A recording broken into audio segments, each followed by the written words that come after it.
아직도 큰 사이클로 보면은 저는 상승 국면은 아니다 이렇게 보고 있는데 아직도 전세 가격은 저점이 아닌 것 같습니다. 지금까지 전세 가격이 떨어진 거 보니까 집값도 더 떨어질 가능성이 있다고 생각하는데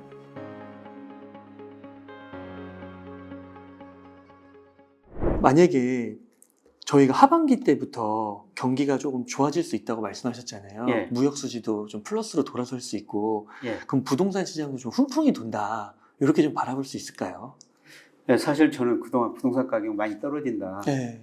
작년부터 그런 이야기를 했는데 현재까지는 많이 떨어졌거든요. 네. 그런데 제가 요새 정말 고민하는 게 네. 우리나라 집값을 발표하는 데가 부동산 주택가격을 발표하는 데가 두 군데가 있거든요. 네. KB국민은행하고 한국부동산원에서 두 군데서 데이터를 발표합니다. 네.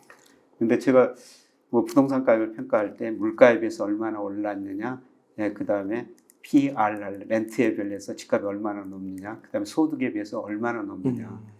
근데 그동안 제가 KB국민은행 데이터만 사용했거든요. 네. KB국민은행 데이터 사용하면 아직도 집값이 한 20% 안팎 많이 떨어졌지만 고평가됐어요. 그런데 한국부동산원 데이터를 쓰면요 전혀 다른 결과가 나와버려요. 그래요? 예. 한국부동산원 데이터를 쓰면은 저평가가 완전히 해소돼 버렸어요. 그래요? 예. 오히려 일부 지역은 저평가 영역에 들어섰거든요. 특히 대구 같은 데. 그래서 무슨 데이터를 써야 되나. 제가 심각한 고민에 좀 빠지고 좀 여러 가지 생각을 하고 있는데요. 그래서 지금 최근에 일부 지역 집값이 오르고 있거든요.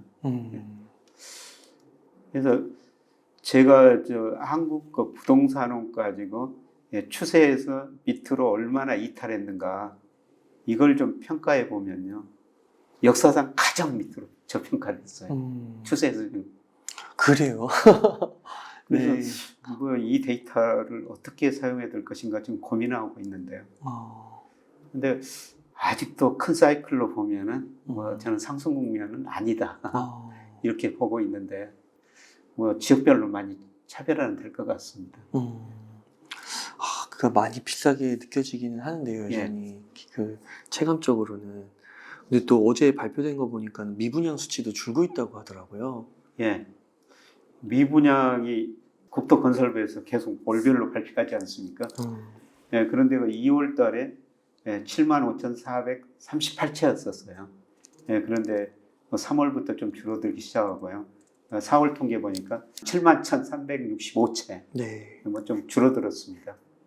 그런데 과거 보면 이게 미분양이 줄어들었을 때 부동산 가격이 집값이 그냥 오름세로 돌아선 것보다는 그냥 왔다 갔다 좀 제자리 걸음 하다가 미분양이 이제 충분히 줄어들면 집값이 올랐었거든요. 그런데 미분양이 과연 줄어드는 추세로 전환됐는가 이거는 조금 더 지켜봐야 되겠습니다. 최근 공급 물량이 지금 좀 줄어들어서 그러는데요. 근데 이 미분양 물량도 지역별로는 엄청 차이가 있거든요. 그래서 제가 지난 4월에 7만 1,000채 정도 미분양이 있다고 말씀드렸습니다만은 이게 대구에서 13,000채예요. 이게 대구는 심각하거든요. 네. 대구 집값을 보면요. 2018년부터 집값이 급등했었는데요. 한국거 부동산원 데이터를 보니까 대구 집값은 아파트 가격은 2018년부터 지금 더 많이 떨어졌어요. 진짜 많이 떨어졌네요. 지역별로 그렇게 큰 차이가 있습니다. 그리고 최근에 오른 데가 보면은 세종시예요. 세종시. 세종시가 급등했다가 또 최근에 가장 급락을 했는데 그 지역별로 좀 차이가 있고요. 서울 강남 같은 데도 떨어졌다가 최근에 약간 반등한 것 같습니다. 근데 이게 최근 반등을 추세로 봐야 될 것인가 아니면은 일시적인 반등인가 이거는 좀 생각해 볼 문제인데요. 그런데 제가 현장에서 또 데이터도 보고 현장 이야기 좀 들어야 되기 때문에 많이는 아니지만 일부 부동산 중개 하시는 분들 이야기를 좀 들었거든요. 근데 이분이 하신 말씀들은 그동안 3, 4월에 거래량이 많이 늘었거든요. 이 거래량이 는 거는 그동안 급매물이 많이 쏟아져 됐는데 실수요자들이 그걸 사면서 거래량이 늘어났다. 지금은 어느 상태냐면은 집을 팔려는 사람하고 그 다음에 살려는 사람하고 이 가격 차이가 너무 크다는 겁니다. 네, 그래서 거래량이 다시 별로 안 이루어질 것이다. 그러면 이제 거래가 되려면은 살려는 사람이 가격을 올리거나 팔려는 사람이 가격을 낮춰야 거래가 성립되지. 네. 뭐 그런 상황이라고 그러는데요. 네, 그런데 지금 뭐 금리는 떨어지고 있지만 가계 부채 많고 대출 금액 좀 축소되고 있고요. 예, 제가 저 주택 가격을 분석해 보니까 초기에는 금리가 영향을 많이 주지만은 시간이 갈수록 경기가 많은 영향을 주거든요. 근데 아까 뭐 선행 지수는 뭐 앞으로 올라갈 것이다 그랬지만 현재 경기는 굉장히 나빠요. 네. 그래서 이런 경기 관련 요소들이 좀 집값 영향을 미치면서 팔려는 사람들이 가격을 좀 더 낮출 시기가 올 것이다. 예, 그게 아마 올 하반기에서 내년 상반기 사이일 것이다. 예, 그러면서 이제 균형감을 찾아가면서 예, 부동산 가격이 저점을 기록할 텐데, 근데 뭐 저점 기록할 때도 급격하게 오를 가능성은 낮고요. 어느 정도 안정 국면에는 접어들 것 같습니다. 예. 그러면은 KB 통계를 만약 기준으로 본다면 지금부터 한 뭐 20% 정도 만약 하락이 더 한다고 하면 예. 그때는 이제 좀 살만한 가격이라고 볼 수가 있겠네요. 예. 20%라는 건 정말 그 지수가 20% 하락한다는 거. 그냥 엄청난 거고. 지역별로는 그냥 개별 지표로 보면 뭐 3, 4, 50% 떨어진다는 거죠. 네, 그런데 제가 계속 그동안 KB 통계가 1986년부터 있거든요. 그래서 제가 장기 시리즈를 분석해야 하기 때문에 KB 통계를 많이 사용했는데, 네, 그런데 최근에 저 한국 부동산 통계도 보니까 이거 결과가 전혀 다르다는 겁니다. 네, 그래서 뭐를 더 믿어야 될지, 어떤 통계를 믿어야 될지, 이게 제가 요새 좀 헷갈려가지고. 네. 그러니까 며칠 전에 그 신문에 보니까 국토부 장관님께서 전체 지역을 놓고 보면 조금 더 내릴 가능성이 있는데 수요가 많고 선호도가 높은 곳은 더 떨어지기 힘들다. 말씀해 주신 대로 지역 차별화 같은. 지역 차별화가 될 겁니다. 예. 그래서 부동산 가격이 오히려 오를 수 있는 지역으로는 서울, 강남구 등을 언급했다. 이렇게 기사가 나오더라고요. 그 사실 강남 뭐 별로 안 떨어졌어요. 예, 안 떨어지다가 뭐 최근에 좀 반등을 하는데 제가 보기에는 아직은 저점은 아닌 것 같습니다.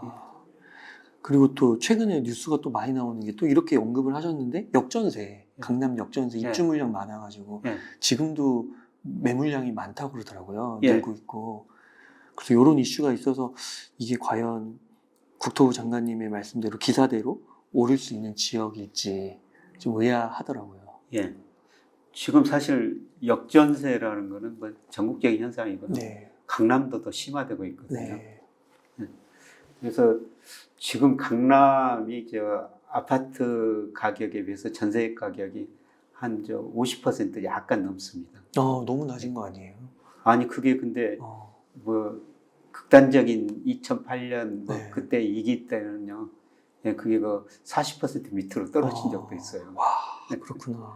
예, 그런데 제가 보기에는 아직도 전세 가격은 저점이 아닌 것 같습니다. 그래요? 예, 그래서 역전세 현상이 많이 발생하니까 정부도 최근에 역전세 한해서는 대출 규제를 좀 완화해 주겠다. 네. 이런 쪽으로 좀 나가고 있지 않습니까? 이거 심각한 문제거든요. 예를 들어서 뭐 지금 서울 저 KB 국민에 따르면은 우리나라 서울 기준으로 하면은 전세 평균이 5억이 좀 넘더라고요. 그런데 뭐 2년 전에는 그것보다도 높았어요. 근데 2년 전에 예를 들어서 6억이었는데 이번에 5억이라면은 전세 내준 사람이 1억을 세입자한테 돌려줘야 됐으니까 그 돈이 없다는 거죠. 그래서 그걸 대출해서 돌려줄 수밖에 없는데, 그래서 그런 거를 좀 규제를 완화해 주자. 그만큼 전세 가격은 아직 떨어진다는 겁니다. 그리고 제가 전세 가격하고 집값하고 인과관계를 분석해 보니까요, 전세 가격이 선행을 해요. 네. 전세 가격이 올라야 집값이 오른다는 거죠. 네. 왜 그러냐면 뭐 가장 단순하게 생각하죠. 전세는 실수요거든요. 뭐 가수요는 전세는 없지 않습니까? 네. 전세 살려고 전세 계약을 맺은 거 아닙니까? 네. 집은 안 사고 뭐 저 가수요도 있을 수가 있죠. 네. 근데 지금까지 전세 가격이 떨어진 거 보니까 뭐 집값도 더 떨어질 가능성이 있다고 생각하는데, 단지 한국 부동산 데이터를 보니까 많이 떨어져가지고 여기서는 많이 안 떨어질 것 같다. 그래서 봤을 때 전세값도 아직은 조금 바닥은 아닌 것 같아서 예. 그렇다면은 집값도 아직은 오를 수는 없고 예. 그러면 조금 이제 뭐 균형을 찾아가는 국면일 것 같아요. 그러면은 연말부터는 좀 슬슬 이제 내가 집 살려고 하는 사람이면은 돌아다녀야 될까요? 뭐 지금부터 돌아다녀야 지금부터 되죠. 돌아다녀서 그러니까 저런 집이라는 게 사는 곳이기 때문에 네. 그냥 능력만 있다면 언제든지 집 사도 된다고 생각하고 한 20%라도 비싸게 주고 사더라도 예, 그런데 네. 뭐 작년 상반기 재작년에는 너무 집값이 가열됐으니까 그때는 네. 좀 조심히 했어야죠. 네. 예, 그런데 지금은 뭐 급매물 같은 거는 늘 그 부동산 중개업소하고 연락을 해가지고 네. 실수요 같으면은 괜찮다고는 보고 있습니다. 네. 네, 감사합니다. 교수님, 그러면은 시청자님들께 끝으로 혹시 하고 싶으신 말씀이나 강조하고 싶으신 말씀 있다면 부탁드리겠습니다. 예. 뭐 자산 배분이 굉장히 이거 중요하다고 생각하는데요. 뭐 단기적으로 주식시장에 좀 리스크 관리를 해야 되겠습니다만, 뭐 시간을 보면 우리 주가가 저평가 영역에 들어섰기 때문에 결국 뭐 모든 자산가는 추세에 접근해 가거든요. 예, 추세 밑으로 가장 지금 밑에 있는 게 주식이에요. 예. 그래서 이럴 때일수록 주시장에 더 관심을 가지시고 공부하시고 불을 늘릴 수 있는 중요한 기회로 활용하셨으면 좋을 것 같습니다. 네, 감사합니다.